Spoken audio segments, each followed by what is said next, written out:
CPA, c'est un cabinet d'entrepreneurs pour des entrepreneurs. On est à ce jour environ 300 collaborateurs. La vision de l'expertise comptable en ce moment, elle est disruptée. Il y a deux phénomènes très importants qu'on est en train de vivre. Le premier, c'est une rupture technologique. On a l'arrivée de l'IA, d'une part. Ça arrive dans tous les métiers, mais chez nous, ça va être très important. Et le deuxième élément important, c'est l'arrivée de la facture électronique. Premier point de rupture. Le deuxième, c'est une concentration très importante dans notre secteur. C'est-à-dire qu'il y a beaucoup de petites structures. Quand je dis petites, c'est 10, 15, 20 salariés qui rejoignent des entreprises plus importantes. Et nous, on participe à ce phénomène parce qu'on est convaincus que c'est une réponse à l'installation de nos jeunes associés. C'est important pour que nos jeunes trouvent un écosystème qui leur convienne. Et puis, on pense aussi que la taille est importante pour répondre aux défis du futur. La digitalisation qui naît de la facture électronique crée une pression sur les marges, qui sont déjà assez fines sur les activités historiques.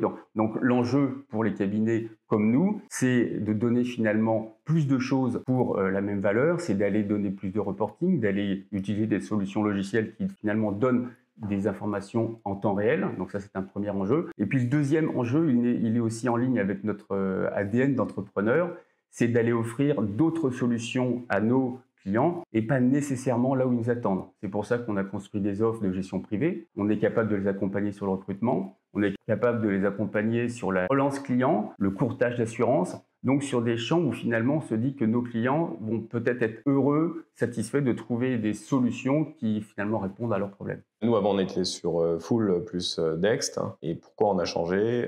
Parce qu'on voulait offrir une solution plus contemporaine, aussi bien à nos clients qu'à nos collaborateurs. Et le gros intérêt pour nous de Pennyline, c'est d'avoir accès à la data pour mieux accompagner nos clients et pour augmenter notre gamme de services. Donc maintenant, on n'utilise plus que Pennyline. C'est la solution qu'on a retenue pour l'ensemble du cabinet. La migration s'est faite progressivement sur une partie du portefeuille. Les 3/4 du cabinet, ça s'est fait en une seule fois entre octobre et décembre 2023, avec l'idée de démarrer dès le 1er janvier 2024 sur Pennyline pour l'ensemble du cabinet. L'objectif pour nous, c'était que le collaborateur en charge du dossier ne fasse rien. Il est arrivé donc en janvier 2024 sur Pennyline. Lui, il devait consacrer son temps à onboarder ses clients. En fait, on a un de nos cabinets qui, historiquement, travaillait déjà beaucoup avec Pennyline. C'est apparu un peu comme une évidence pour nous, le côté digital, l'état d'esprit des fondateurs. On est assez proche des fondateurs, on a échangé avec eux. J'ai beaucoup aimé dès le début leur état d'esprit qui est finalement d'aller voir quels étaient les points de difficulté entre les dirigeants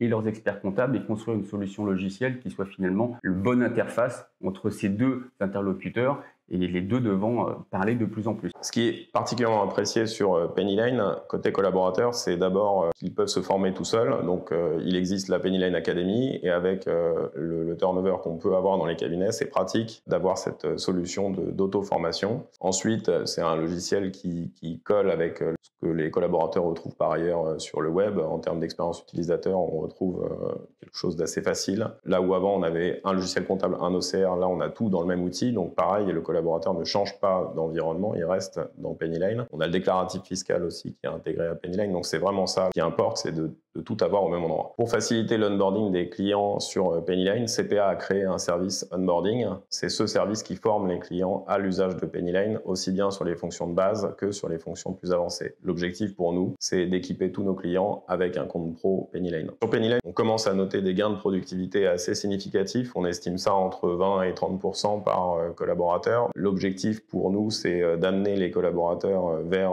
le conseil, les missions à plus forte valeur ajoutée, et plus sur la production comptable, l'établissement de compte, les liasses, la TVA.